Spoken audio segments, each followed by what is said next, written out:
Convite especial para vocês. Nós aqui da Lá Concurso disponibilizamos essa super playlist 100% gratuita para todos aqueles que vão fazer o concurso na Universidade Federal do Rio Grande do Norte, especificamente para o cargo de assistente em administração, que é de nível médio, né? Então aqui estou fazendo uma breve introdução para vocês, primeiro para me apresentar. Eu sou o professor LAC, especialista em concurso público, concurseiro profissional. A LAC existe desde 2010, também realizo prova de concurso. Eu até conversei com a patroa aqui, eu acho que eu quero fazer essa prova lá no Rio Grande do Norte. Aproveito, a prova vai ser em Natal, né? Dia 8, né? Dia 8.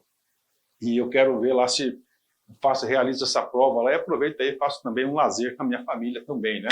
E olha só, tá? Eu também faço prova. Ano passado, 2024, só para você ter uma ideia, eu realizei, tá? Eu realizei 9 concursos, tive a oportunidade de ser aprovado dos 9 concursos, é isso mesmo, né? Então, um índice fantástico. Curso muito bom. O que eu quero fazer um convite para vocês aqui, cara? Ó. Professor, eu quero material de apoio. Beleza. Ah, professor, eu desejo o restante das aulas. Aqui são 100 vídeos que você vai ter. 100 vídeos, tá? 100 vídeos. 100 vídeos, né? O que você vai fazer aqui? Vem comigo aqui, tá? 100 vídeos. Convido você por apenas R$ 99,90. Você vai assistir esse curso na nossa plataforma de forma organizada, forma planejada, área do aluno. Vamos monitorar vocês. Lá na nossa plataforma você tem um personal coach. O que é o personal coach? É o estudo em regime de metas. Todos os dias você vai ter uma meta de estudos, tá? E claro, né, a gente tem que ter essa humildade. É uma forma de você estar contribuindo com esse conhecimento, com esse nosso trabalho aqui do site Lá Concurso, para ajudar aí milhares e milhares de pessoas aí a acessarem esse nosso super conteúdo que nós temos aqui, tá? Então, um convite especial, de algum lugar desse vídeo, tem um QR Code ali, você vai lá, pode fazer esse curso, matricular e pagar R$ 99,90, você vai estudar, vai ter mais de 100 aulas, aqui no YouTube são apenas 100 aulas, lá é o curso completo, cara, vale a pena, R$ 99,90. O que você faz com esse valor aí, né? E detalhe, depois eu quero que você volte aqui e dê seu depoimento pra gente, porque esse curso aqui vai transformar a sua vida. Valeu, forte abraço, tchau, tchau. Fala galera, continuando a nossa aula de redes de computadores, agora a gente vai falar sobre a identificação, né? Consequentemente vocês vão entender o funcionamento, né, do meio de transmissão. Então não comecem essa aula, a parte 2 de rede de computadores, se você não viu o que é rede de computadores, quais são seus tipos, tá? E entender todo o conceito básico para você continuar nessa segunda parte, tá bom? Então nessa segunda parte a gente vai começar a falar sobre identificação. E para ficar bem tranquilo, para ficar de forma didática, eu vou fazer uma pergunta para vocês. Como que o governo, né, seja estadual, seja federal, seja na esfera municipal, sabe que você existe? Tá? Ah, eu estou vivo, professor. Não. O governo ele sabe que você existe por causa do seu CPF. Né? Logicamente que antigamente, se eu não me engano, há 2 anos atrás, ele sabia que você tinha direitos e deveres através da certidão de nascimento. Mas hoje, por uma lei, se eu não me engano, um decreto, não me recordo qual foi a exigência legal, toda vez que você gera uma certidão de nascimento, essa certidão de nascimento tem que estar vinculada a um CPF já. Então o que acontece? O governo ele sabe que você está vivo graças ao seu CPF. Tá? Então, logicamente, se você está vivo, né, você tem direitos e deveres. Se você não tem CPF e certidão de nascimento, com todo respeito, você não tem direito nem a morrer, porque você é um indigente. E professor, por que você está fazendo isso? Porque preste atenção, com certeza você já ouviu falar da palavra IP. Mas o que é o IP? O IP nada mais é que uma identificação na rede, é um endereço na rede de computadores, tá? Então, para você estar conectado na internet, você precisa de ter um IP. Para você estar conectado, por exemplo, na empresa na qual você trabalha, você tem que ter um endereço de IP. Por exemplo, para o meu smartphone estar configurado ao meu smartwatch, eu preciso de ter um endereço de IP. Então, se cair no concurso público, o que seria IP? IP seria uma identificação, um endereço lógico, um endereçamento, tá? E para que você conecte em qualquer tipo de rede, tá, galera? Pode ser intranet, extranet, internet, tudo bem? Agora, nós precisamos ficar atentos que quando se trata sobre endereço IP, ele pode cobrar o endereço IPv4 e pode também cobrar o endereço IPv6. E a primeira coisa que eu vou falar para vocês é o seguinte: por que tem duas nomenclaturas, professor João Kleber? Porque o endereço IPv4, ele foi o primeiro criado, tá? Lá no final ou meados de 2013, acabou as combinações possíveis. E aí o que eles precisaram criar? Uma nova combinação de números, né, e caracteres, que é na parte de texto, né, para aumentar a quantidade de IPs disponíveis. Se não tivesse criado a nomenclatura de IPv6, hoje você não poderia conectar na internet. Pegando um pouquinho de aula de geografia, por exemplo, hoje nós temos aí aproximadamente 8 bilhões de pessoas no mundo. Só que uma pessoa pode ter 4 dispositivos. Então a gente está trabalhando aí em 30 bilhões, 50 bilhões, não tem um número exato ainda, de dispositivos conectados na internet. E o IPv4 só consegue chegar no máximo a 4,2 bilhões. Então, por isso que criou o IPv6. Para ficar mais fácil e ser didático, hoje no Brasil a gente tem uma placa chamada Mercosul. E aí algumas pessoas falam assim: poxa, o governo criou essa placa só para aumentar o imposto, só para a gente ter que pagar. Mas a ideologia não é isso. A ideologia é o seguinte: as combinações possíveis de placa acabou. Por isso, se você olhar a placa Mercosul, no meio dos 4 números vai ter mais um outro dígito, que é uma letra. Consequentemente, aumentou as combinações possíveis. E aí o IPv4, ele trabalha com números decimais. O que são números decimais? São números que são de 0 até 9. Por isso que é decimal. Já o nosso amigo IPv6, para concurso, trabalha com números hexadecimal. O que é um número hexadecimal? Esse hexa que significa 6 letras. O que seriam as letras? De A até F. Então, A, B, C, D, E, F. 6 letras. E o decimal é a mesma coisa aqui. Você vai ter números de 0 até 9. Perfeito? Então, o hexadecimal, você vai ter 16 combinações possíveis. Enquanto o nosso amigo, o IP lógico, só vai ter 10. E aí algumas coisas são importantes, tá? O número hexadecimal, ele pode ser dividido em blocos ou 8 partes. Até 8 partes. E cada parte você pode perceber que é 1, 2, 3, 4, 5, 6, 7, 8. São divididos em números decimais, ou hexadecimal, perdão. E aí ele pode ter até 4 combinações. Por isso que hoje, para vocês terem uma noção, gente, o IPv6, eu nunca tinha visto esse número, tá? Confesso para vocês, eu fui descobrir depois que eu comecei a montar o material. Ele pode chegar a 1 cadecilhão. Para quem não tem noção de matemática, 1 milhão tem 6 dígitos, 1 bilhão tem 9 dígitos, 1 trilhão tem 12 dígitos. 1 cadecilhão tem 32 dígitos. Eu nem sei como é que conta isso. Mas os cientistas falam que é tanto IP no mundo que se fosse colocar um IP do lado do outro, daria 7 voltas no planeta Terra. Então não vai mais mudar a questão do IPv6. Beleza? Então, agora vamos para o IPv4, que é o mais antigo e, consequentemente, um dos ainda utilizado. Você tem 4 partes, tá? E eu quero que tu marque um asterisco no IPv4, que o IPv4 ainda é muito cobrado. E ele cobra também para vocês como ele é formado. Então eu vou abrir aqui um slide branco para a gente entender como é que ele pode cobrar. Vou apagar aqui. E vamos lá, galera. O IPv4, de longe, o mais cobrado, então tu marca o asterisco aqui. Ele tem 2 regras básicas. A primeira regra: os números, as combinações possíveis podem ser de 0 a 255. Perfeito?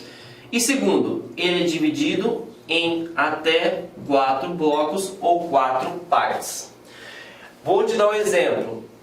10.0.0.1. A banca pode te perguntar: a partir dos conceitos de redes de computadores, este aqui é um IP válido? E aí a gente vai falar o seguinte: vamos ver se é válido. Primeiro, ele é dividido em 4 partes? Vamos ver. primeira parte, segunda parte, terceira parte, quarta parte. Então a primeira regra foi alcançada. Qual é a segunda parte? Cada bloco ou cada parte tem que estar entre 0 a 255. Aqui está entre 0 e 255? Está. Aqui está entre 0 e 255? Está também. Aqui está entre 0 e 255? Está também. E aqui está entre 0 e 255? Está também. Tá bom? Professor, me dá um exemplo de um IP errado aí? Claro que eu te dou. 192.168.100.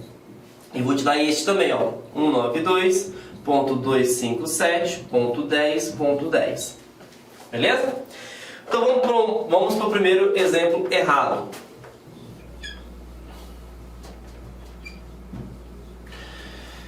Primeira regra, vamos ver se ele está dividido em 4 partes? Uma parte, 2 partes, 3 partes. Opa, cadê a quarta parte? Então aqui automaticamente já está errado. Vamos para o segundo exercício. Primeira regra, vamos ver se ele está dividido em 4 partes. Uma parte, 2 partes, 3 partes, 4 partes. Então, a primeira regra já foi atendida. Agora a gente tem que ver se está entre 0 a 255 cada bloco. Aqui está entre 0 a 255? Está. Aqui está entre 0 a 255? Opa, não está não. Ele está com um número a mais, está 257. Então, automaticamente está errado este IP.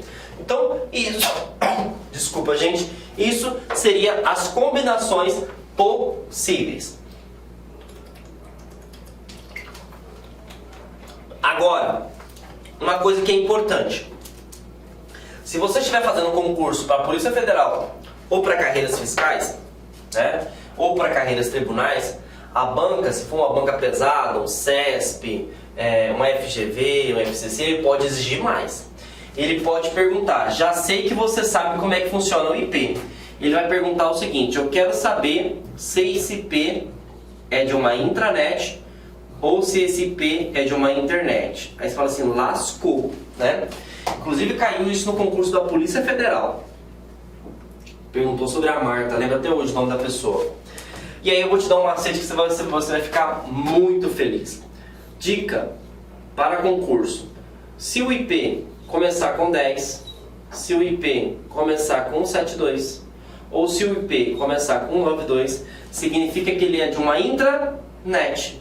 E aí lembra, o que é uma intranet? É uma rede privada.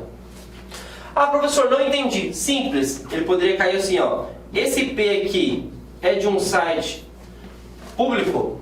Sim. Esse aqui é o DNS do Google. Ah, mas então significa que todo mundo tem acesso? Sim, porque começou com 8. Então, o macete é, foca na intranet. Se começar com 10, se começar com 72, se começar com 92, significa que esse IP ele está vinculado a uma intranet. Se ele não for iniciado com esses dígitos, significa que ele está disponibilizado na internet. Algo também que é importante, galera, é o IP. Ele pode mudar. E aí você fala assim, mas como assim, professor, pode mudar? E aí eu vou voltar aqui para vocês na prática, vou apagar. Imagine só, você está conectado aqui na rede Wi-Fi, ou melhor dizendo, wireless, da LAC. Então o seu celular vai ter um IP vinculado aqui à instituição. Você está na sua casa conectado à sua rede Wi-Fi, você vai ter um outro IP. Você está no seu trabalho ou no órgão que você trabalha, você tem um outro IP. Ah, eu faço faculdade ainda, estou na universidade, você vai ter outro IP. E aí o que acontece? Cada vez que você está em determinados locais, você tem uma identificação diferente, você tem um endereço diferente, certo? E aí imagine o seguinte, que você venha cometer um crime, né? Um crime de injúria, difamação, enfim, na internet. A polícia, ela não vai vincular somente ao IP, porque o IP pode mudar. Tá? Agora, o IP de vocês, a gente vai entender que vai ter um protocolo chamado DHCP que ele gera IPs aleatórios. Agora, um IP, por exemplo, de um site ou de um servidor, ele é fixo. Mas de uma pessoa que possui um celular ou um computador pode mudar. E aí o que acontece? Existe uma outra forma de identificação que não muda, que é chamado de endereço MAC. Para ficar fácil, eu quero que você foque aqui, ó. O endereço IPv6 ou endereço IPv4 você vai imaginar que seja a placa do seu carro. Aí você fala assim, mas professor, por que a placa do seu carro? Simples. Se eu estou no município, ou município não, se eu estou no estado de São Paulo, eu tenho que ter a placa vinculada ao estado de São Paulo. Se eu vou para o Rio de Janeiro, eu tenho que ter a placa do meu carro vinculada ao Rio de Janeiro. Se eu estou em Mato Grosso, eu tenho que ter a placa vinculada ao Mato Grosso. Então significa que muda a mesma forma do IP. Se eu estou conectado aqui em São Paulo, eu tenho um IP. Se eu estou conectado em Mato Grosso, eu tenho outro IP. Se eu estou no Rio de Janeiro, eu tenho outro IP. Agora, tem algo que nunca vai mudar, independente da localização, que a gente chama de endereço MAC. E aí, para concurso público, você vai imaginar que o endereço MAC é o chassi do seu carro, porque ele é um endereço físico. Então, pegando esse mesmo ideologia, não me interessa se eu estou em Rio de Janeiro, não me interessa se eu estou em São Paulo, não me interessa se eu estou em Mato Grosso. Eu sempre vou ter o mesmo endereço MAC. Então a polícia vai fazer uma quebra de sigilo telefônico, vai vincular a conexão com aquele IP e automaticamente vai estar vinculado com aquele endereço MAC. Se ele mudar de localização, ele também vai ter o mesmo endereço MAC. Então se o cara comete um crime, uma pessoa comete um crime, ele tem que pegar o seu aparelho, queimar, jogar fora e partir para o outro. Por quê? Mesmo que ele mude a configuração de IP, o endereço MAC sempre vai ser o mesmo. Perfeito? Agora, o endereço MAC, ele também pode cobrar a sua composição. Como é que é a sua identificação? Então me acompanha aqui, galera. O endereço MAC, ele é composto por 6 pares. Então aqui não é blocos mais, 6 pares de números. Então essa é a primeira parte, 6 pares. E a segunda parte é que os números são hexadecimal, que a gente pega a mesma ideologia. O que é o número hexadecimal? Hexa significa que pode ser letras de A até F, decimal significa que pode ser de 0 até 9. Então esse aqui, ó, é o exemplo de um notebook meu. Então aqui eu tenho 1, 2, 3, 4, 5, 6. 6 pares. E aí aqui eu tenho números, correto, números, correto, números, correto. Ah, aqui tem letra, mas está de A até F? Tá. Números, aqui tem letras e números, mas está de E, de A até F? Tá também. Então aqui é um tipo de endereço MAC válido. Perfeito? Agora vamos falar sobre a questão de estrutura de organização, tá? Galera, é o seguinte, quando você trabalha, tá, com a questão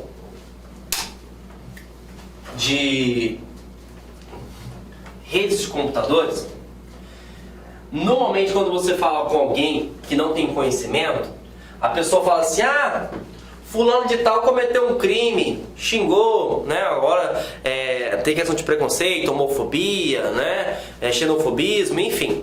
E a pessoa fala assim, ah, não vai dar nem nada, né? Porque a internet, as redes de computadores é uma terra sem lei. Não é assim as coisas não, tá? Por quê? Você pode ser julgado e você pode ser penalizado. E aí eu vou fazer uma associação para ficar algo fácil para ti, tá? Quando você faz um concurso público, você precisa entender sobre uma disciplina chamada Direito Constitucional. O que é o Direito Constitucional? Ele vai falar o que é uma lei e depois ele vai falar o que é a Constituição Federal. Perfeito? O que é uma lei? Uma lei é uma normativa. Você gostando ou não, você tem que seguir. Quando fala sobre Constituição Federal, é um conjunto de leis, né? A gente chama de Carta Magna. Então vai ter todas as orientações. E aí todas as leis, seja de esferas municipais, estaduais, elas têm que estar a contento, têm que obedecer essa Carta Magna. Beleza? Por que eu estou falando isso para vocês? Porque se você souber disso, você vai tirar 10 no seu concurso. Por quê? Lei é uma normativa. Para a computação nós também temos leis, só que não se chama lei, se chama protocolo, tá? E assim como vocês têm a Constituição Federal para dar ordem e progresso ao nosso país, nós também temos a nossa Constituição Federal, que é o TCP/IP, tá? Professor, me dá um exemplo. Claro que eu te dou exemplo. Vou te dar um exemplo do mundo real e vou te dar um exemplo do mundo cibernético. Perfeito? Preste atenção. Nós estamos entrando no período de queimadas, né, aqui em Mato Grosso. Né? Então o que acontece? Nós estamos no período agora da seca, tá? E queimadas é crime, perfeito? Então se eu vou lá, vou colocar um fogo, por exemplo, lá para queimar as folhas no quintal da minha casa e infelizmente pega fogo em tudo e vai passando para outras casas, eu vou responder por crime ambiental, beleza? Outro exemplo, eu estou dirigindo o meu carro, por exemplo, e estou com o celular no ouvido. Eu vou responder por crime do CTB, que é o Código Brasileiro Código de Trânsito Brasileiro, né? Então, cada ação que eu faço, eu respondo por uma lei específica. Quando fala sobre o mundo cibernético, o mundo de redes de computadores, eu também respondo por leis específicas. Só que lembre-se, não é lei, é protocolo. Se eu navego na internet, eu utilizo um protocolo chamado HTTP ou HTTPS. Se eu envio um e-mail, eu estou utilizando o protocolo SMTP. Se eu baixo um arquivo, eu estou utilizando um FTP. Olha que coisa fantástica. Então, para cada aplicação que eu faço nas redes de computadores, eu tenho um protocolo específico. E é isso que você precisa entender. Um protocolo é uma normativa para uma aplicação específica. Já o TCP/IP é os conjuntos de protocolo. São todas as regras, todos os protocolos juntos. Perfeito? Agora, vamos continuar o nosso estudo, tá? A nossa Constituição Federal, ela é de 1988 e não teve uma atualização, tá? O TCP/IP, né, ele foi criado muito antigo, lá na década de 60, se eu não me recordo, é 67, lá na Guerra Fria, não me recordo a data específica, tá? Mas o que eu quero que você entenda? O modelo TCP/IP foi o primeiro inventado, também chamado de modelo de internet, tá? Só que ele tinha, digamos assim, ele não era detalhado, ele foi feito assim, de um modo, né, que naquele momento, naquela década, funcionava. Só que hoje a gente tem muita mais regras, a gente tem muitos mais fabricantes, né? E quando fala de protocolo, gente, os fabricantes de equipamentos, seja de smartphone, seja para qualquer dispositivo que conecta à rede, ele tem que seguir essas regras, gostando ou não. E aí eles viram muitas dificuldades de entender, né? Que nem a Constituição Federal, tem muitas brechas, né? E precisa ser atualizadas. Por isso que existem as emendas constitucionais. Por que a ideia de emenda? Juntar. E aí ele falou assim, não, vamos criar um modelo mais adequado, mais estudado, mais detalhado. E aí surgiu o modelo OSI. Tá? E aí, para você entender esse conceito, eu quero que você leia ao contrário. Se chama ISO. E aí eu vou fazer uma pergunta bem interessante para vocês, galera. Quando alguém fala para você o seguinte, ó, eu comprei esse smartphone e ele tem uma certificação ISO. Eu fui naquele hospital e ele tem uma certificação ISO. O que significa isso na prática? Que ele tem padrão de qualidade. O que é ISO? ISO é uma organização não governamental que estuda, tá? Seja mecanismos de produção, desde a parte de fabricação, de processos, até a parte do equipamento ou do produto específico. E aí ele vai falando, ó, isso assim tem que fazer isso. Então você trabalha com boas práticas. Então o que acontece? O modelo OSI, ele foi estudado, detalhado, para que nós possamos ter a melhor conexão com as redes de computadores. E aí a primeira pergunta que já aconteceu, tá? Ele fala o seguinte, o TCP/IP, uma pergunta bem besta, falou bem assim, ó. O modelo TCP/IP, também conhecido como modelo internet, foi o primeiro, né, tipo de estrutura para controlar as conexões de rede de computadores. Ok. Com o tempo, ele precisou ser melhorado ou atualizado, e para isso criou-se um modelo Wi-Fi. Como a pessoa não estudou, não conhece de tecnologia, fala assim, poxa, realmente, hoje todo mundo utiliza Wi-Fi, vai lá e marca e está certa a resposta. E aí a gente cai, né, na questão de não saber. Então o modelo OSI foi a evolução do modelo TCP/IP. Perfeito? Agora, vou trazer uma imagem que é bem interessante para vocês. Nós temos dois tipos de modelos aí. Nós temos o modelo de referência OSI e o modelo TCP/IP. Primeira coisa que vocês precisam entender. Tudo que eu faço com este modelo, eu faço com este modelo. Ah, professor, não entendi. Simples. Lembra que eu te dei o exemplo do hospital? Tá? Eu vou ser atendido no hospital.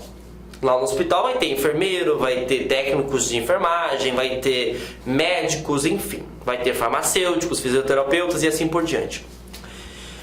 Eu vou num hospital que tenha, digamos assim, não tenha certificação. Eu vou ser atendido, correto?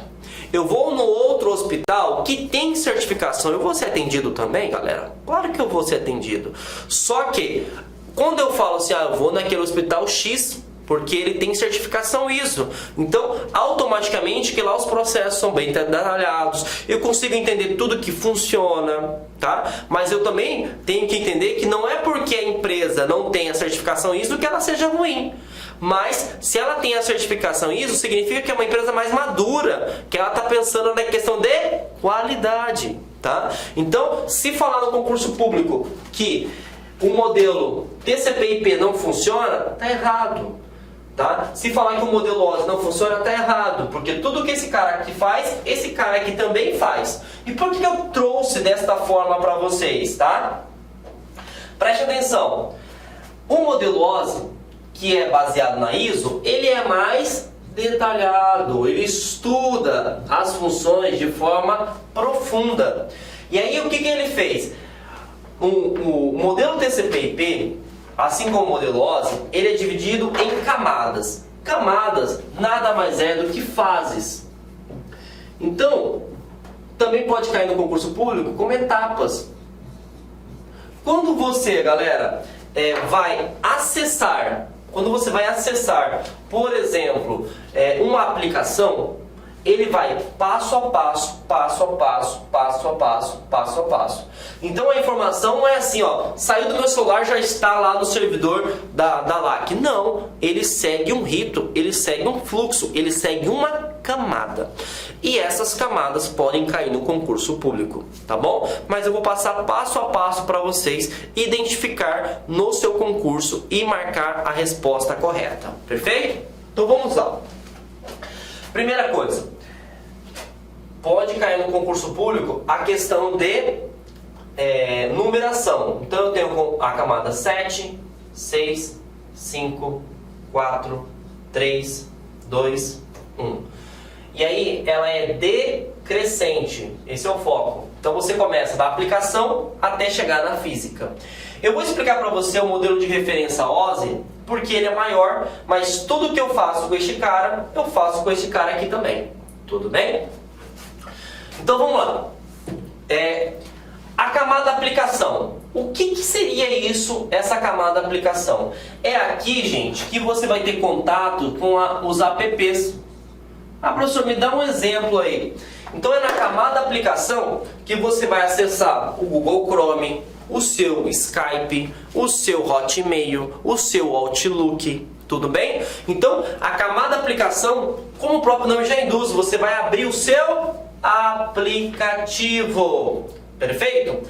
A camada apresentação, palavra-chave, aqui, galera, você vai fazer a parte de compressão mais a parte de criptografia.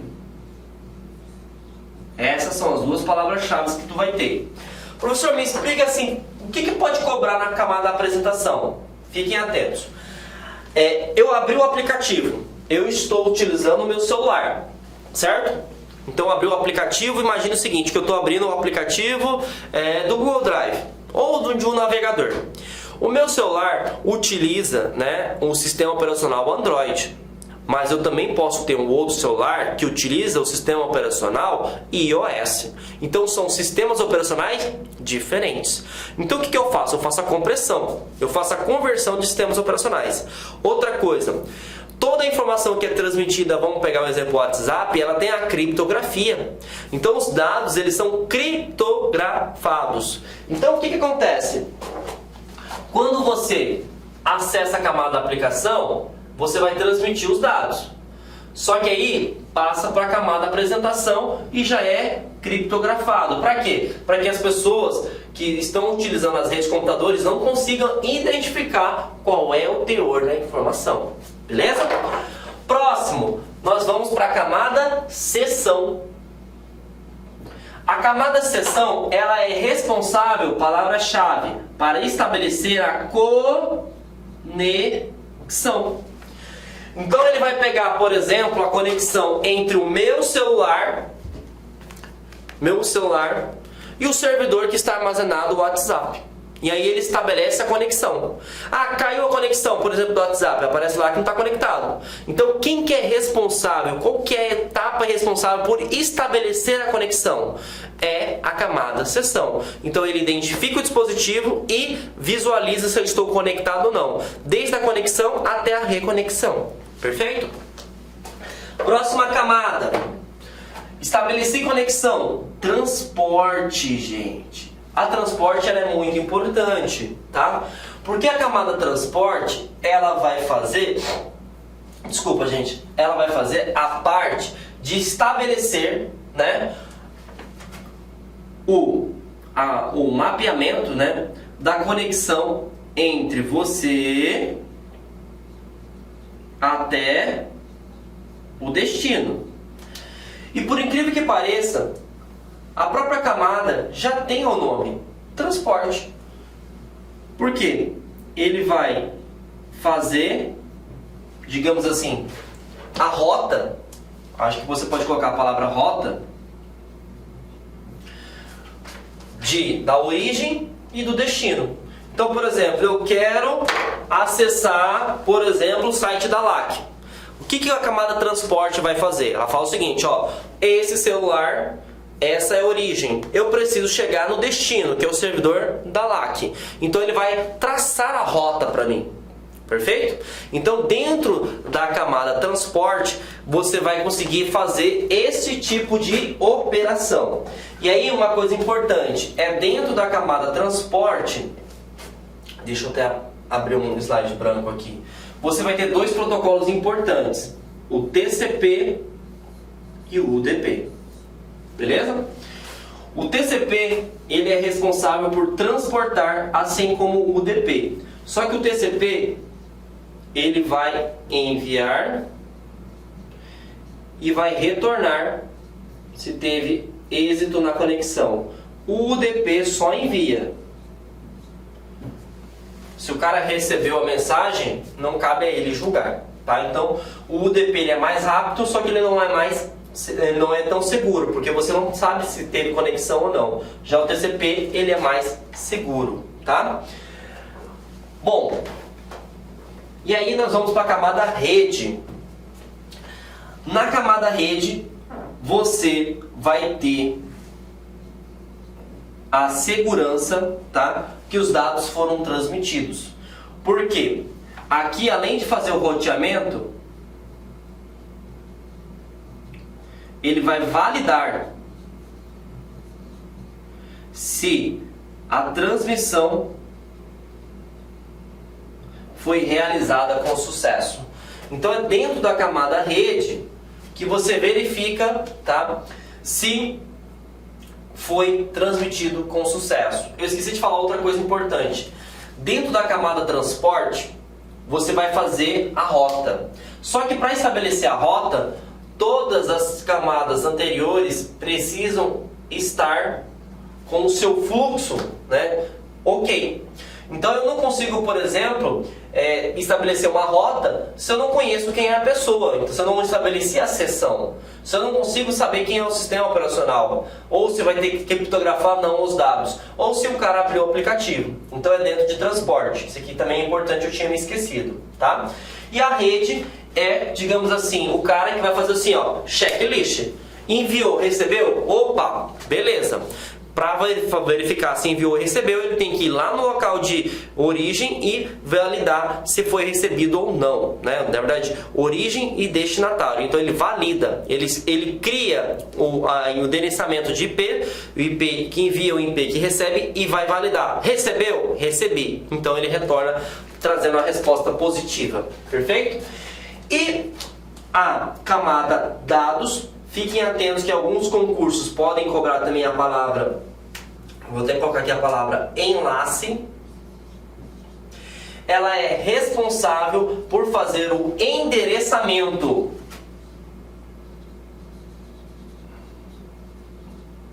Como assim fazer o endereçamento, professor? É dentro dela que você vai aprender, na verdade aprender não, a gente já aprendeu, né? Que cria-se algo chamado de IP, e cria-se também algo chamado de endereço MAC. Então, dentro de dados, que você vai criar a identificação para o envio. Então, você vai criar o seu IP e o seu endereço MAC. E por último, nós temos a parte física. Como o próprio nome já fala, na camada física, você vai falar que tipo de comunicação vai ser. Então aqui você vai ter a questão se é Wi-Fi, se é uma placa, se é wireless, se é Bluetooth, se fugiu o nome agora, se é rede cabeada, se é fibra ótica. Então a física seria a parte da disposição, né, da forma de conexão mesmo, tá bom? E aqui nós temos a mesma coisa. O modelo TCP/IP, a aplicação, ele é responsável por essas três conexões: aplicação, apresentação e sessão, tá? Rede é igual para as duas, e dados ou enlace e física é igual acesso à rede. Como tem isso que cai em concurso público, eu desenvolvi esse macete para vocês. Opa, passou aqui, ó, que a gente chama de RITA, tá? Então, se falar para vocês o comparativo de camadas, lembre-se da RITA. Ah, professor, por que lembre-se da RITA? Vou te explicar. Rede é igual a camada 1 e 2. Então, física ou enlace. Lembrando que enlace também pode ser chamado de dados, tá? Internet. Então, você vai ter a camada de redes, perfeito? Transporte é a mesma. Vai ser transporte. Aplicação, você também vai ter a sessão, você vai ter a apresentação e você vai ter, opa, tá aqui do lado, a aplicação. Então, aqui tem um mnemônio para facilitar, tá? Então, lembrando, tá? Deixa eu retornar aqui. Nós temos aqui um modelo de referência OSI, um modelo de TCP/IP. Lembrando que esse aqui é muito focado para pesquisa. Né? Por quê? Porque tem um padrão de certificação, tem um padrão de credibilidade. Até porque quem criou o OSI foi a ISO. Perfeito? E tudo que eu faço aqui, eu faço ali. Tá? Agora que a gente falou sobre a questão de protocolos, é importante que vocês compreendam sobre isso aqui. Ó. Existem alguns protocolos que de longe sempre vão cair em concurso público. E a gente precisa ficar atento. Tá? Bom, vamos lá. O primeiro protocolo que a gente vai falar é o HTTP. Beleza? Então já falei para vocês sobre a Constituição Federal, que é o modelo TCP/IP e o modelo OSI. E aí lembrando que o modelo TCP/IP foi o primeiro inventado, o modelo OSI é um mais estudado, mais detalhado. Só que lembrando, todas as leis têm que seguir a esses dois modelos. Perfeito? E aí o primeiro protocolo que nós vamos estudar é o HTTP. O HTTP ele é responsável por conectar na internet. Então você acessa sites e sistemas. Fiquem atentos. O HTTP ele navega na internet de forma geral. Então ele não tem, digamos assim, um garantidor se ele é seguro ou não. Por isso, existe um outro protocolo chamado de HTTPS. Esse cara tem um S no final e por isso quando você acessa um site que tem HTTPS, ele tem um cadeado.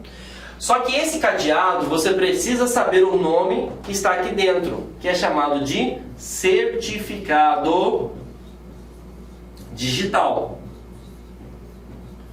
Professor, o que seria um certificado digital? Vou fazer uma pergunta de forma didática para vocês fazerem uma associação. Qual é a função de um cartório hoje? Aí você fala assim, é registrar. Mas o termo correto não é registrar. Um cartório hoje existe para dar legitimidade de fé. Na verdade, eu vou falar uma coisa que vocês vão ficar até meio que espantados. O cartório existe só porque nós somos a pior raça do mundo, que é o ser desumano. O cartório existe para falar o seguinte: eu sou o professor João Kleber e vocês são meus alunos. Então, se eu vou vender meu carro para vocês, por exemplo, eu tenho que ir no cartório. Para quê? Para eu falar que eu não sou estelionatário e nem vocês que estão me assistindo agora são estelionatários. Beleza? Então, eu garanto o quê? A fonte. Eu garanto que eu sou João Kleber e vocês são os alunos. Então, toda vez que você vai acessar um site, você olha na URL. E, logicamente, o URL é o endereço na rede, tá? E ele pode ser utilizado para identificar tanto um sistema, um site ou até um arquivo. E aí, se tiver lá o HTTPS, consequentemente vai ter um cadeado. Só que no concurso ele não vai falar o que significa aquele cadeado. Ele vai perguntar o que é um certificado digital.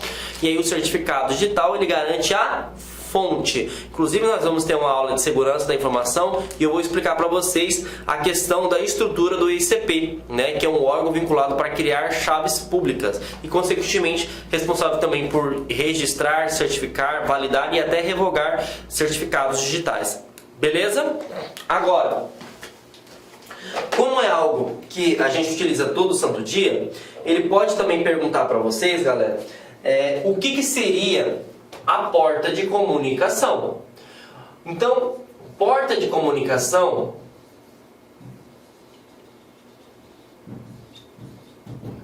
é uma forma de identificação. Por exemplo, você pode tentar me identificar pelo meu nome, como também vocês podem tentar me identificar pelo meu CPF. Então, quando falar para vocês a porta do HTTP, sempre lembra de 80. Quando falar de HTTPS, sempre lembra de 443. Professor, não entendi. Foca aqui, ó.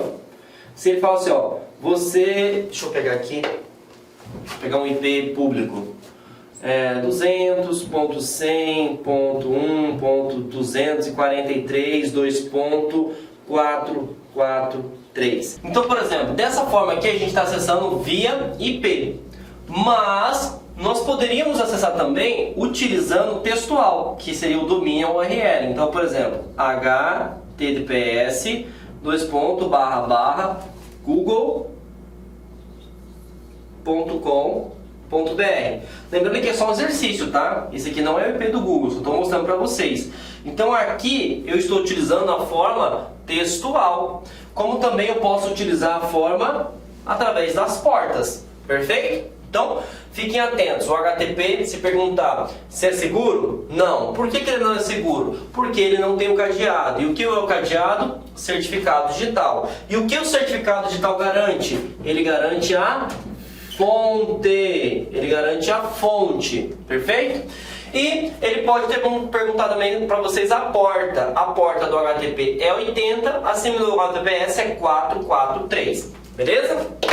Bom, o próximo protocolo que nós iremos abordar, galera, é o DNS. Para você entender sobre o DNS, eu vou dar um exercício que aconteceu de fato verídico. Em novembro, se eu não me engano, do ano passado, uma empresa de tecnologia muito famosa ficou fora do ar durante umas 6 horas. Nessa brincadeira, ela perdeu bilhões de dólares, tá? Tudo isso por causa do DNS. Professor, e o que é DNS? Eu vou montar a estrutura aqui para vocês entenderem na prática, tá? Então, vou apagar aqui. E eu vou desenhar para vocês o que seria o DNS.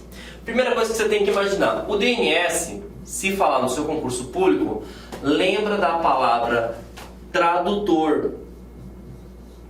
Aí você fala assim, mas como assim tradutor? Ele traduz IP para domínio. Dependendo da banca, pode também falar a palavra URL, que é endereço. Professor, não sei o que é URL. Lembra, esquema. Se eu vou mandar um produto para você lá na sua casa, eu preciso saber o CEP da sua casa. Se eu preciso acessar o site da LAC, eu preciso saber a URL da LAC. Perfeito? Então vamos lá. O DNS, ele faz o serviço de tradução. Então ele converte o que o computador entende, que é o IP. Aqui vamos dar um exemplo do IP do Google, 8.8.8.8, para algo que o Google entende. Então vamos imaginar que seja aqui o site google.com.br. Então esse site aqui, ele é textual. Você, ser humano, entende. Agora, isso aqui você não entende. Quem entende é o computador, o PC. E o que aconteceu lá em novembro no Facebook, né? Inclusive poderia ser até questão de concurso público. Hoje o Facebook não se chama mais Facebook, se chama Meta, né? E foi uma ideia bacana, porque o Facebook não é dono mais só do Facebook, ele é dono do WhatsApp e do Instagram. Então criou uma identificação, a Meta é dono do Instagram, a Meta é dono do Facebook e a Meta é dono do WhatsApp. Então o servidor, ele parou de funcionar. Então significa que o serviço de tradução ou conversão, ele ficou fora do ar. E aí você mandava a solicitação, olha, eu quero acessar o site do Google. Essa informação chegava direto para o servidor. E o servidor fala assim, cara, não estou entendendo nada que você está falando. Eu 404, a página não pode ser exibida. Para ficar mais didático, é como se fosse o seguinte, ó. Você passou no concurso público, fez um excelente trabalho, por exemplo, na Polícia Federal e vai lá no Japão, tá? E aí, chegando lá no Japão, vamos imaginar que você está com um serviço no ouvido, um tradutor falando para você, né? O cara vai falando, ó, em japonês e ele vai traduzindo. Imagina que esse fone de ouvido para de funcionar no meio da reunião. E aí a reunião rolando, e você não fala nada de japonês. O que vai acontecer? Você não vai entender bolufas nenhuma, não vai existir comunicação nenhuma, porque o cara está falando lá presencialmente japonês e você não entende japonês. E aí, consequentemente, você não vai entender nada, nem nada do teor. Foi isso que aconteceu no ano lá de novembro, mais ou menos, na empresa Facebook. Então, o servidor de DNS tinha um protocolo que é responsável por converter domínio, tá, para nome, né? Domínio é URL, converter para IP, parou de funcionar. Então esse serviço de tradução ficou o quê? Ficou parado, beleza? Agora que a gente entendeu o DNS, nós vamos para o próximo, FTP. O FTP, vou apagar aqui.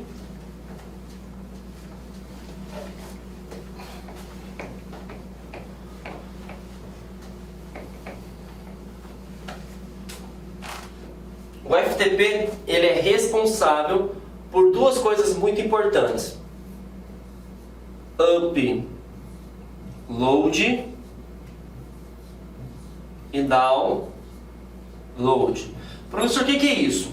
Quando você passar no seu concurso público, você vai dar um up na sua vida. O que você vai fazer? Você vai subir o nível da sua vida. Agora, se você não passar no seu concurso público, infelizmente você não vai poder fazer um up, né? E aí lembre-se que down é descer. Então, o que seria upload e download? Essas duas ações são controladas pelo protocolo FTP. E para que serve o FTP? Transferência. Grave este nome. Transferência de quê? De arquivos. Tá? Então, quando eu pego um arquivo, tá, que está no meu computador e mando, por exemplo, por e-mail, estou anexando no e-mail, estou fazendo um processo de upload. Agora, eu vou lá e acesso o site da banca realizadora de um concurso público, de um certame. Eu estou fazendo o processo inverso, eu estou fazendo o download. Eu estou pegando o arquivo que está na internet e baixando para o meu computador. Agora, fiquem atentos.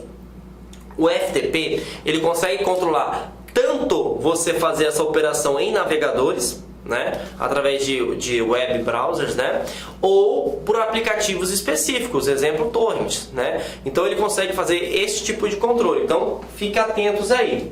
O próximo que nós iremos abordar é o DHCP, tá? Então já matamos o FTP, a gente vai para o DHCP agora. Vamos lá fazer um desenho.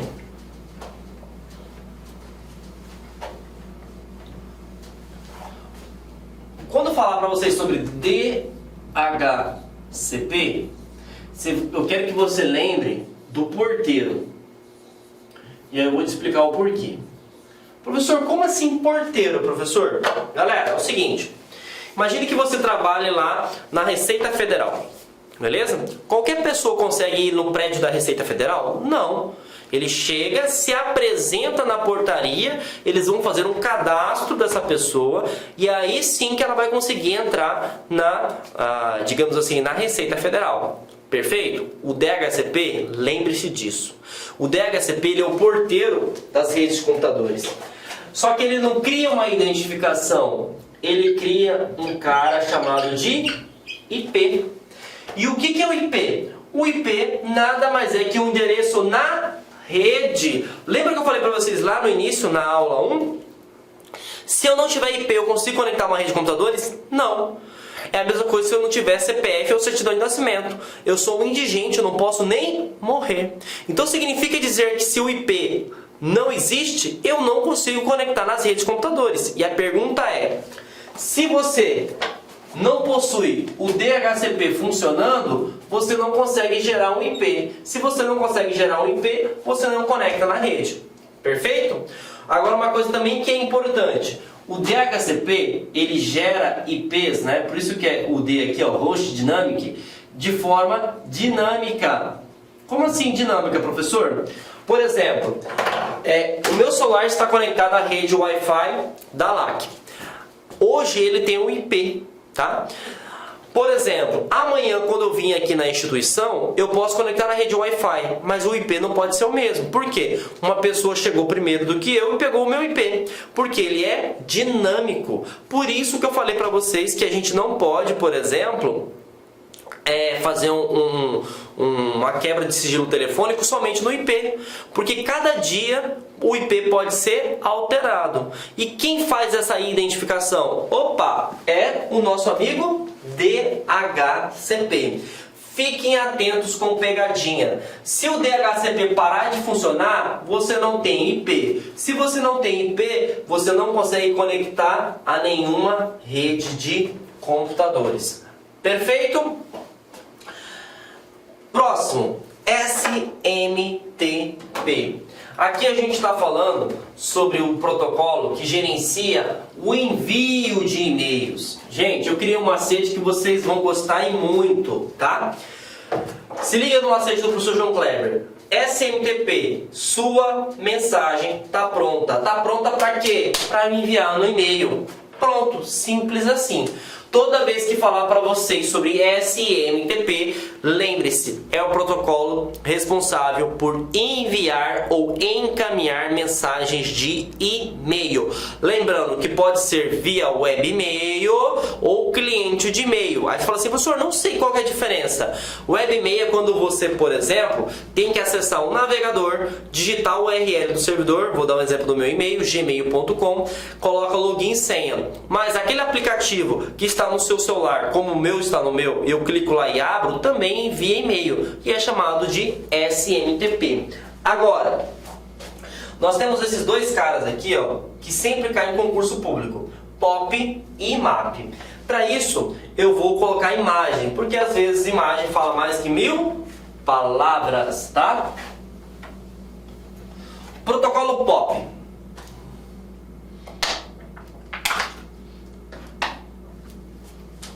O protocolo POP, galera, vocês vão lembrar do atalho Ctrl X. E é até uma coisa importante. Tem muita gente que eu falo assim, Ctrl X, o que é, galera? Nas turmas presenciais, principalmente. Ah, é recortar. Aí eu pergunto, beleza, mas explica pra mim o que é recortar. Aí a pessoa pensa, olha, fala assim, professor, não sei se você quer recortar. E isso é importante a gente saber. Eu quero que a partir de hoje, em qualquer concurso que você for fazer, esqueça que o Ctrl X é recortar. Lembra desse verbo, mover, porque isso vai facilitar demais o estudo teu. Então, o que é mover, galera? Você pega um arquivo que estava no local de origem e move. Mover é transferir para o local de destino. Aí você pergunta assim, mas professor, como é que seria isso na prática? Ótimo.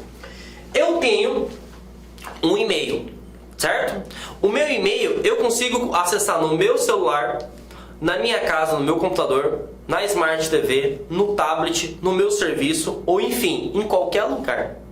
Agora, imagine que eu seja uma pessoa que trabalhe com a grande quantidade de dados sigilosos, ou melhor, ultra secretos.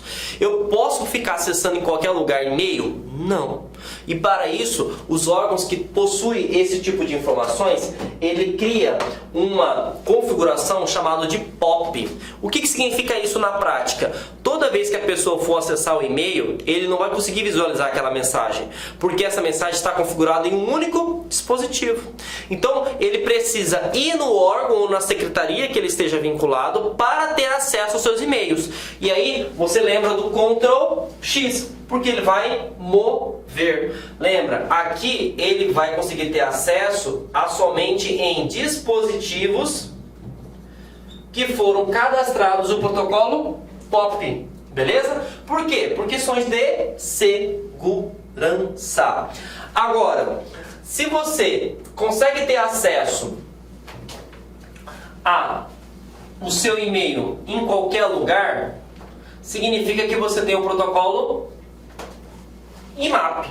E o IMAP, você vai lembrar o atalho Ctrl C.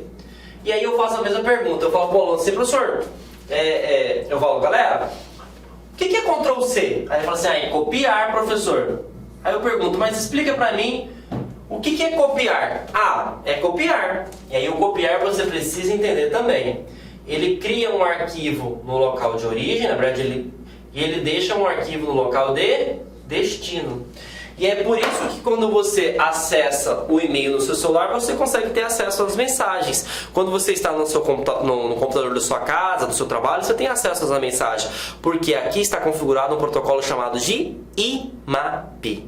Perfeito? Então, fiquem atentos. Ctrl X, POP. Ctrl C, IMAP. Se você lembrar desse esquema, garanto que qualquer concurso que perguntar sobre e-mail, você vai tirar 10. Perfeito? Então vamos lá. Outra coisa importante que está caindo demais em concurso público recentemente. No meu modo de ver, eu como sou um cara da área de tecnologia, né, a nuvem de longe foi uma das melhores invenções dos cientistas da computação. Por quê? Vou te dar um exercício prático aqui. Se alguém rouba o meu celular, eu vou ficar triste? Pense em concurso, pelo amor de Deus, não vai pensar do seu lado. Eu sei que isso vai me dar prejuízo financeiro. Só que o prejuízo financeiro é algo que eu posso recuperar. Agora eu te pergunto, os dados do meu celular, o cara vai lá, rouba o meu celular. Beleza, eu vou lá, bloqueio o meu e-mail e ele não vai ter acesso aos meus dados. Eu compro um outro aparelho e eu tenho acesso aos meus dados. E aí o que eu perdi? Eu perdi o aparelho, mas as informações que estão aqui dentro eu não perdi. Não perdi os meus e-mails, não perdi as minhas aulas, não perdi nada, nem os meus contatos eu perdi, porque isso tudo está na nuvem. Então, gente, foca. Toda vez que falar sobre nuvem, lembra do celular. Se alguém roubar o celular, você vai perder seus dados? Não, você perde o aparelho. Você adquire um outro aparelho e você vai ter os seus dados. E fiquem atentos, gente. Hoje, o maior ativo de uma empresa ou de um serviço público é a informação. Outra coisa que é importante, eu até costumo brincar nas aulas presenciais.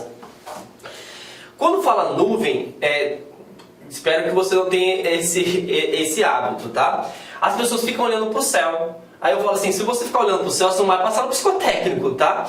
Então o que acontece? A nuvem, a ideia, né? Por que deu o nome de nuvem, de cloud? Que significa que é algo móvel. Por exemplo, você está olhando para o céu, você vê uma nuvem, ela fica fixa, fica parada? Não, ela está em constante movimento. E a ideia da nuvem é justamente isso. Por exemplo, eu fiz uma visita técnica pelo governo lá em Santa Catarina e no Rio Grande do Sul. E aí o meu chefe pediu para mim, eu preciso de um relatório para fazer uma compra de equipamento XYZ. Eu simplesmente fui, acessei todos os meus dados que estavam no Google Drive, peguei, montei o relatório e encaminhei para ele. Agora eu te pergunto, e se eu não tivesse acesso à nuvem? Aí eu estava, ó, ferrado, tá? Desculpa o termo, mas por quê? Porque eu teria que vir até o meu local, pegar os dados para montar o relatório. Então a nuvem é fantástica. Tanto é que hoje, com a questão da pandemia, a maioria das pessoas vão criando relatórios e compartilhando na nuvem com qualquer tipo de pessoa. Perfeito? Agora vamos saber quais são as características que podem ser cobradas sobre a nuvem. Perfeito? A primeira coisa que a gente precisa entender é que a nuvem ela é multiplataforma. Olha o português de novo. A mobilidade já falei, né? Por que é nuvem? Porque ela é móvel. Multi significa várias plataformas, maneiras de acessar. Então, quando a gente fala sobre nuvem, galera, significa que independente do aparelho, independente do sistema, eu vou conseguir ter acesso aos dados. Por exemplo, não me importa se você está com o iPhone, se você está com o Samsung, se você está com o Xiaomi, LG, Asus, Lenovo, ou se você está com um notebook da Dell, uma Smart TV, enfim, você tem acesso à internet, você consegue conectar na nuvem, independente se o sistema operacional for Android, iOS, Windows e Linux, tá? Então a nuvem ela é multiplataforma, perfeito? Agora vamos para o próximo assunto que é importante também. Quando fala sobre nuvem, nós temos a ideia de escalabilidade. Isso aqui é um recurso fantástico. E eu vou te dar um exemplo do que aconteceu comigo, tá? Imagina o seguinte, quando você cria um aplicativo, seja ele qualquer, ele vai ocupar espaço na memória de um servidor, tá? E o servidor é um computador de grande porte. Beleza. Preste atenção, às vezes você não consegue dimensionar de forma correta ou certeira a quantidade de dados que vai ser utilizado ali. E aí o que acontece? Vou te dar um exemplo. Estamos criando um aplicativo para um banco específico, tá? Então você não consegue dimensionar, por exemplo, a quantidade de arquivos de documentação, comprovante que pode ser enviado por uma pessoa ou duas pessoas. Então o cara criou uma linha de crédito, de empréstimo para pequeno e microempresário. E aí ele teve um boom de solicitações, porque ele colocou a taxa de juros lá embaixo. E ele teve tanta solicitação de documentação, que lotou o HD. Certo? Como ele é uma empresa privada, ele tem mais facilidade. Então ele vai lá e compra um outro HD, instala no servidor. Só que mesmo assim, ele vai demandar tempo, porque ele vai ter que parar o serviço, desligar o servidor, instalar esse HD, ver se vai funcionar, testar o sistema e aí sim liberar o tempo novamente. E isso demanda tempo, e dinheiro é poder, né? Na verdade, tempo é dinheiro que você está perdendo. Agora, isso eu falei para você, é uma empresa privada. Vamos supor, se o cara tiver muito rápido mesmo, vamos supor que ele faz aí em 3, 4 horas. E se for um órgão público, meu Deus, se for um órgão público, lascou. Porque aí você não consegue fazer compras fáceis, você tem que ir para licitação. E a licitação, se você for muito bom mesmo, 2 meses. Dependendo da equipe que você está trabalhando. Agora, e se for demorado 3, 6 meses? Você imagina ficar 6 meses sem arrecadar imposto no governo? Você está no sal, você vai ser exonerado, né? E aí, hoje a nuvem, ela dá isso pra gente. Ela é escalável. E aí eu vou te dar um exemplo que aconteceu comigo. Nós fizemos um projeto para armazenar 2 terabytes de armazenamento de um aplicativo específico. E aí eu comecei a fazer comparativos e vi que em 6 meses, por exemplo, ia se esgotar. Só que eu peguei e falei assim, olha, vamos já aumentar essa nuvem para não dar BO. O que eu fiz? Eu entrei em contato com a nuvem, que no caso é uma empresa XYZ, e falei, olha, vamos aumentar de 2 tera para 3 tera. Ele falou assim, não, beleza, vai pagar o quê? Cartão de crédito ou boleto? Aí entramos em contato e falou, ó, fizemos o aditivo do contrato e pagamos no cartão. Automaticamente em 2 horas de 2 tera foi para 3 tera. E aí pronto, está resolvido. Isso porque a nuvem é escalável. Mas eu também poderia fazer o processo inverso. Então eu poderia falar assim, olha, eu fiz um contrato de 2 terabytes. E aí eu vi que eu não estou utilizando. Então eu quero diminuir de 2 tera para 1 tera. Pronto. E aí agora, imagine se você tivesse comprado um computador físico. Se comprou um HD de 3 tera, vai ficar 3 tera. Você não tem como diminuir o HD. Então a nuvem é fantástica por causa disso, porque você tem flexibilidade. Beleza? E aí nós temos outro tipo de serviço de nuvem que eu também utilizo, vou dar um exemplo, que é o pay-per-use. Por exemplo, na agência da qual eu trabalho, nós trabalhamos com a ideia de backup. Para quem não sabe, backup é cópia de segurança. Então, o backup lá da empresa, ele fica na nuvem. Tá? Até porque eu não vou deixar local, porque eu vou ter muito custo com segurança, custo também com questão de armazenamento, de servidor, enfim, eu tenho que ficar trocando a cada 5 anos equipamento, porque isso gera custo para mim. E para quem não tem noção, um servidor para backup é muito caro mesmo. Então a gente colocou o backup na nuvem. E aí o que acontece? A gente paga somente se utilizar. Por exemplo, mês passado a gente utilizou 7 terabytes, pagamos por 7 terabytes de backup. Esse mês eu utilizei 5 terabytes, eu vou pagar por 5 terabytes. Se no mês que vem eu utilizar somente 1 terabyte, eu pago por 1 terabyte. Olha que fantástico, certo? Então você paga somente se utilizar. Isso é uma característica da nuvem, beleza? Então isso depende do contrato também, tá, galera? Então você pode fazer um contrato fixo, como também você pode colocar um contrato somente por uso. Perfeito? E agora que nós falamos sobre a questão de nuvem, nós também temos que falar sobre os tipos de nuvem, porque isso está cobrado em concurso público, tá?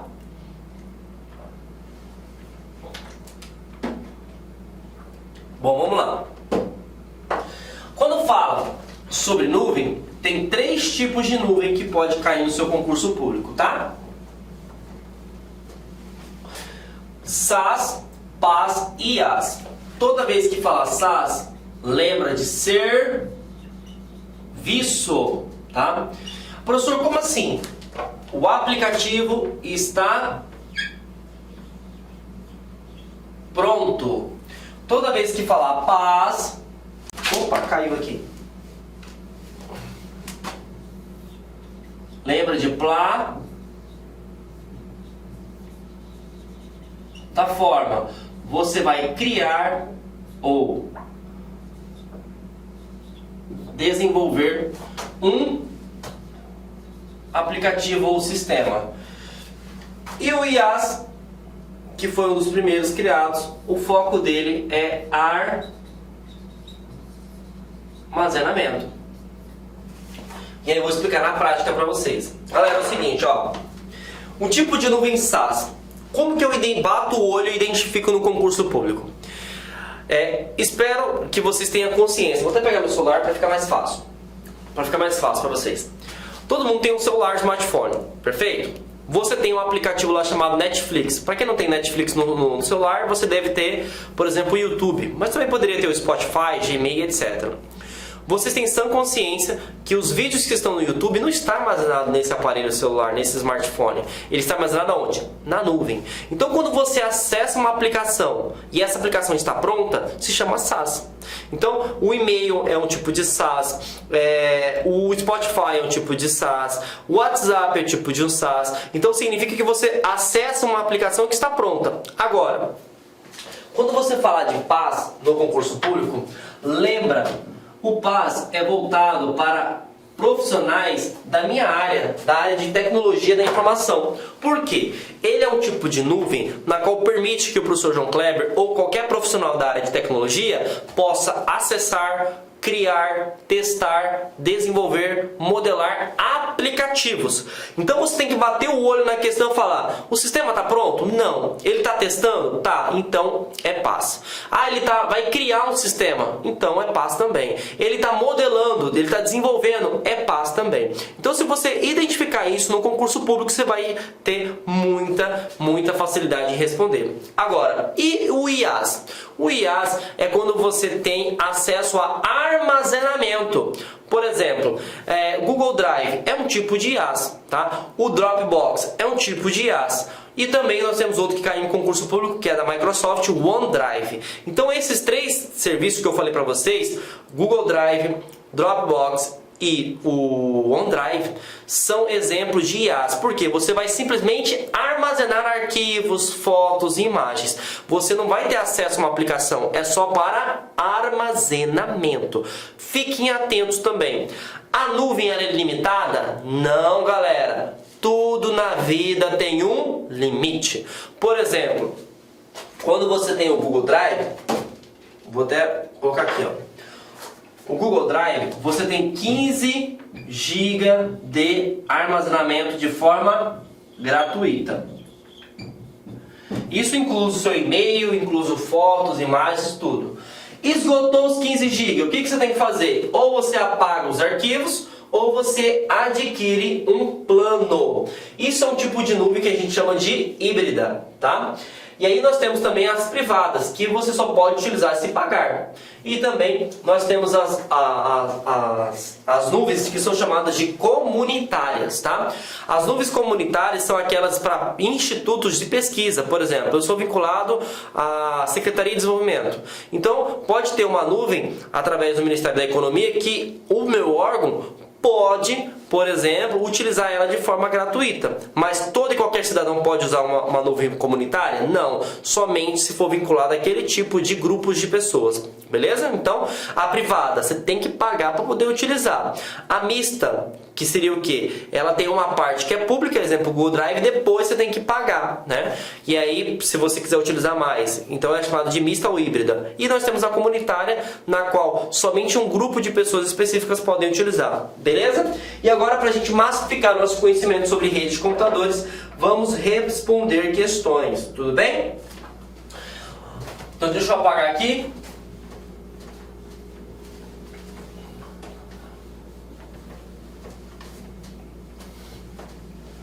Vamos lá, galera. Primeira questão que a gente vai abordar aí. Para o funcionamento da internet, há um sistema de gerenciamento de nomes hierárquicos e distribuído, que resolve nomes de domínios em endereços IP. Então aqui ele está falando de certa forma que ele quer transformar o domínio, certo? O que é domínio? google.com.br para isso aqui, 8.8.8.8. Professor, o que é isso? IP. E a gente já aprendeu que isso não é POP, porque POP é recebimento de e-mail. Que isso é DNS, mas vamos marcar um asterisco aqui, tá? Que não é HTTP, porque HTTP serve para conectar a sites e sítios na internet. HTTPS, a mesma coisa, só que de forma segura. E SMTP, sua mensagem está pronta. Está pronta para quê? Para enviar e-mail. Então, sabemos que quem faz isso é o DNS. Próxima questão aí, ó.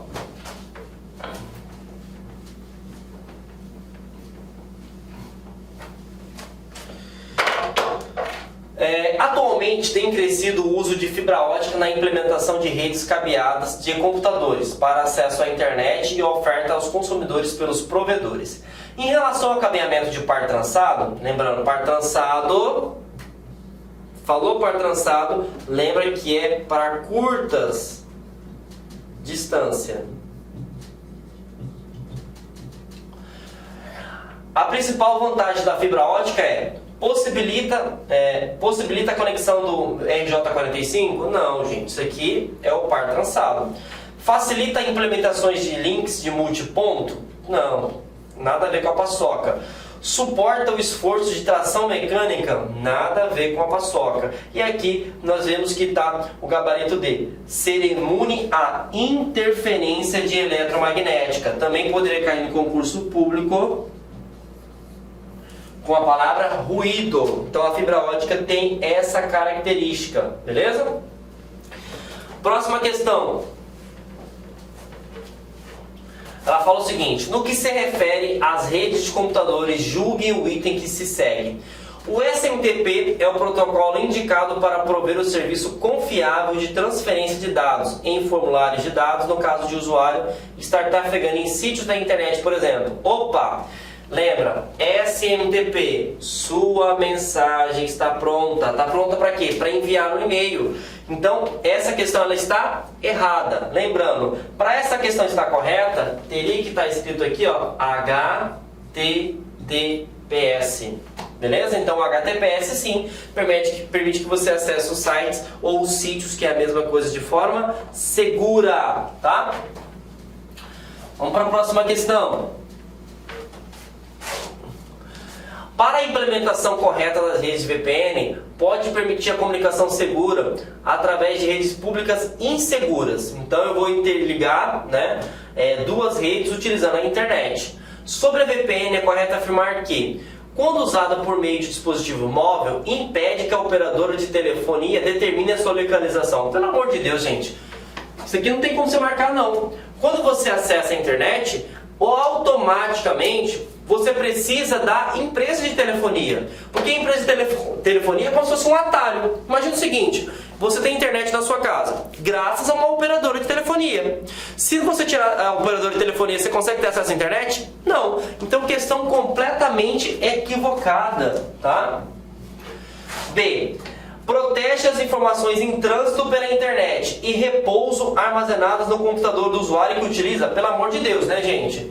Repouso? Não. A VPN, ela vai criar um canal tunelado. Então, as informações que são transmitidas que ela vai garantir a segurança. Então, já era também. C. Uma VPN pode ser utilizada para interconectar duas redes, IPv6 a uma rede IPv4. Opa! Até então tá certo. O que é IPv6? É um tipo de combinação de números. O que é IPv4? É um tipo de combinação de números. Lembra que eu falei dos carros? Por exemplo, hoje nós temos carros com aquela placa cinza normal e tem uma placa Mercosul. Qual que é a diferença? Que o IPv6 tem a maior combinação de IPs possíveis e o IPv4 não tem uma grande combinações possíveis. Até então, a VPN pode interligar tanto o IPv6 quanto o IPv4. Beleza? D. VPN site to site são conexões diretas estabelecidas por redes físicas próprias por meio de cabo de fibra ótica. Não precisa colocar somente fibra ótica, a gente pode ter outros tipos de conexões também. Então, tchau. E. São similares a antivírus. Pelo amor de Deus, gente, vamos parar aí, né? Antivírus é para detectar vírus. VPN não vai detectar vírus, VPN vai criptografar. Então, eliminou-se automaticamente o gabarito alternativa C. Vamos lá. Questão 5.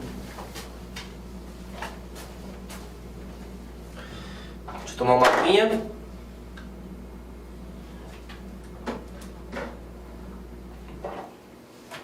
Bom, a respeito de segurança e de cloud computing, julgue o item subsequente. Identifica-se software como serviço, também chamado de SaaS, quando o provedor de serviço oferece o acesso a um ambiente baseado em cloud. Até então está perfeito a questão. No qual os usuários podem construir e disponibilizar aplicativos. Opa, aqui encontrei um erro. Quando ele fala construir, ele elimina a questão. Porque construir é paz. Beleza? Agora, fiquem atentos. E se eu retiro a palavra construir? Aí estaria correto. Porque o SaaS, você vai ter acesso a um aplicativo que está sendo disponibilizado. Tá em dúvida? Você cria o Spotify, Netflix ou YouTube? Não, você acessa porque ele está disponível para acesso. Beleza? Então, questão errada aí. Vamos para a próxima questão. A rede de computadores do espaço administrativo tem as seguintes características. Suporta a implementação cabeada por meio de cabo UTP, né? Então é um cabo flexível, e conector RJ45, usando uma topologia física que tem como vantagem possibilitar a comunicação entre as máquinas conectadas, mesmo que uma delas esteja inativa. Então aqui de cara já vamos por eliminação. Esse aqui é um cabo USB, gente, então já era. Esse aqui é um cabo VGA para vídeo, já era. E aí, esse aqui é USB, já era. Então só pode ser a alternativa B e a alternativa D. Vamos lá. Item 2. Suporta a tecnologia wireless por meio de emprego de um roteador, né? O roteador vai rotear e traçar a rota. E eu utilizo aqui IEEE 802.11. Para quem não sabe, isso aqui é padrão de rede wireless. Que possui um serviço com configuração habilitada para atribuir endereços IP aos dispositivos conectados de forma dinâmica. Então aqui vamos parar um pouco. Se ele vai atribuir, significa que ele vai dar identificação. Quem faz identificação é o nosso porteiro. Quem é o nosso porteiro? É um cara chamado de DHCP. Então o gabarito automaticamente é a alternativa B. Lembrando, gente, que anel ele é um tipo de topologia, só que ele já está defasada. Então nós utilizamos para órgãos internos estrela. tá? Lembrando que se fosse para rede internet, poderia também trabalhar com a parte de backbone, a parte de árvore, tudo bem?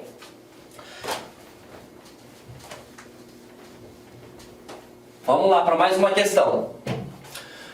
Assinale a alternativa que apresenta os dados, os endereços compostos por 4 blocos de 8 bits, tá? Das quais cada bloco é representado por números de 0 a 255. Então, primeiro já vou eliminar de cara.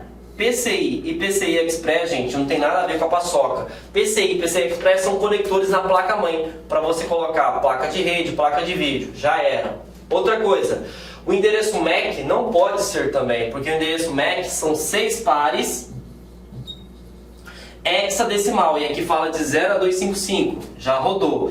E o IPv6 é a mesma coisa, é baseado em hexadecimal, e eles são até 8 pares. E sabemos que o IPv4 é a resposta correta, porque são 4 blocos e cada bloco vai de 0 a 255. Questão muito boa esta, viu? Mais uma questão aí para a gente responder. Essa questão aqui eu costumo dizer que é aquela questão que o aluno que não estudou, ele olha assim e fala: meu Deus do céu, nem vou tentar, professor. E aí é essa questão que vai fazer você ganhar a posição do seu concorrente. Por quê? Questões que são extensas, a pessoa que não tem conhecimento hoje já está cansada, ele não vai ler. E você vai perceber que essa questão não é tão difícil como parece, não. Vamos lá? A computação em nuvem, do inglês Cloud Computer, é a tecnologia que permite o uso remoto de recursos da computação, por meio da conectividade da internet, oferecendo uma ampla variedade de serviços, ferramentas e funcionalidade para atender às necessidades das empresas. Nesse sentido, dos 3 tipos de serviços existentes, 2 são detalhados a seguir, tá? 1. Permite que o acesso ao software sem comprar sua licença, usando-a gratuitamente na nuvem, geralmente com recursos limitados. Nessa modalidade, a empresa acessa o software pela internet sem se preocupar com instalação, configuração e investimento em licenças. Então aqui ele está acessando um serviço. Se é um serviço, é um SaaS. E aí, gente, automaticamente já vamos eliminar, né? B não existe, D não existe. Então, ou é a A ou é a C. Vamos para o segundo. É contratado um ambiente completo de desenvolvimento, no qual é possível criar, modificar e otimizar softwares. Desenvolver o resto, galera. Se ele falou que vai criar, testar e desenvolver, só pode ser PaaS. E aí, o gabarito é a alternativa A, beleza? Então, se você trabalha com desenvolvimento, é PaaS. IaaS não pode ser, porque o IaaS é para armazenamento somente. Bom, vamos lá. Próxima questão. Com relação aos conceitos sobre intranet, internet e os protocolos envolvidos nessas tecnologias, assinale a única alternativa incorreta. Vamos lá. Alternativa A. O protocolo FTP permite realizar transferências de arquivos entre diferentes computadores? Sim, eu posso fazer o upload e download. Então essa aqui está correta, já foi eliminada. O HTTPS é um protocolo de comunicação seguro? Opa, claro que é. Utilizado para entregar mensagens? Opa! Vamos marcar um asterisco aqui. Já sabemos que essa está incorreta, mas vamos ver, porque essa é uma questão muito boa, tá? A intranet é uma rede de computadores privada dentro de uma organização? Sim, então elimina-se ela também. D. O padrão TCP/IP é um conjunto de protocolos de comunicação utilizados na internet? Sim, assim também como o modelo OSI, elimina-se também.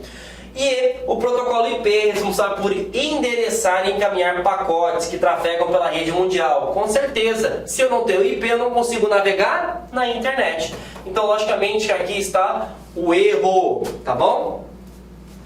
Bom,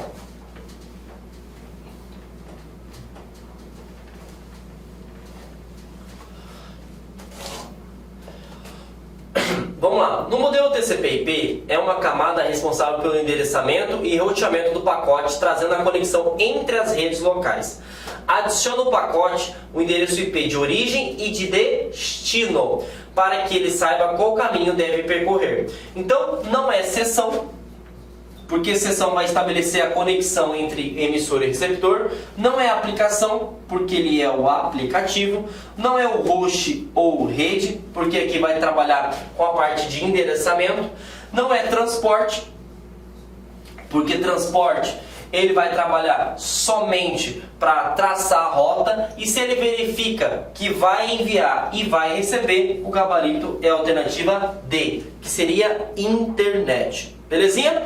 Galera, assim a gente finaliza mais uma aula, tá? Espero que vocês tenham gostado da nossa aula. Na próxima aula a gente vai falar sobre o módulo de segurança da informação, que é importantíssimo. Mas para que vocês consigam compreender sobre segurança da informação, vejam a aula 1 e 2 de rede de computadores. Tenham uma ótima semana, bons estudos e a gente se vê até... Convite especial para vocês. Nós aqui da Lá Concurso disponibilizamos essa super playlist 100% gratuita para todos aqueles que vão fazer o concurso na Universidade Federal do Rio Grande do Norte, especificamente para o cargo de assistente em administração, que é de nível médio, né? Então aqui estou fazendo uma breve introdução para vocês, primeiro para me apresentar. Eu sou o professor LAC, especialista em concurso público, concurseiro profissional. A LAC existe desde 2010. Também realizo prova de concurso. Eu até conversei com a patroa aqui, eu acho que eu quero fazer essa prova lá no Rio Grande do Norte. Aproveito, a prova vai ser em Natal, né? Dia 8, né? Dia 8. E eu quero ver lá se realizo essa prova lá, e aproveito aí e faço também um lazer com a minha família também, né? E olha só, tá? Eu também faço prova. Ano passado, 2024, só para você ter uma ideia, eu realizei, tá? Eu realizei 9 concursos, tive a oportunidade de ser aprovado dos 9 concursos, é isso mesmo, né? Então, um índice fantástico. Curso muito bom. Que eu quero fazer um convite para vocês aqui, cara. Ó. Professor, eu quero material de apoio. Beleza. Ah, professor, eu desejo o restante das aulas. Aqui são 100 vídeos que você vai ter. 100 vídeos, tá? 100 vídeos. 100 vídeos, né? O que você vai fazer aqui? Vem comigo aqui, tá? 100 vídeos. Convido você por apenas R$ 99,90. Você vai assistir esse curso na nossa plataforma de forma organizada, forma planejada, área do aluno, vamos monitorar vocês. Lá na nossa plataforma você tem um personal coach. O que é o personal coach? É o estudo em regime de metas. Todos os dias você vai ter uma meta de estudos, tá? E claro, né, a gente tem que ter essa humildade. É uma forma de você estar contribuindo com esse conhecimento, com esse nosso trabalho aqui do site Lá Concurso, para ajudar aí milhares e milhares de pessoas aí a acessarem esse nosso super conteúdo que nós temos aqui, tá? Então, um convite especial, de algum lugar desse vídeo, tem um QR Code ali, você vai lá, pode fazer esse curso, matricular e pagar R$ 99,90, você vai estudar, vai ter mais de 100 aulas, aqui no YouTube são apenas 100 aulas, lá é o curso completo, cara, vale a pena, R$ 99,90. O que você faz com esse valor aí, né? E detalhe, depois eu quero que você volte aqui e dê seu depoimento pra gente, porque esse curso aqui vai transformar a sua vida. Valeu, forte abraço, tchau, tchau.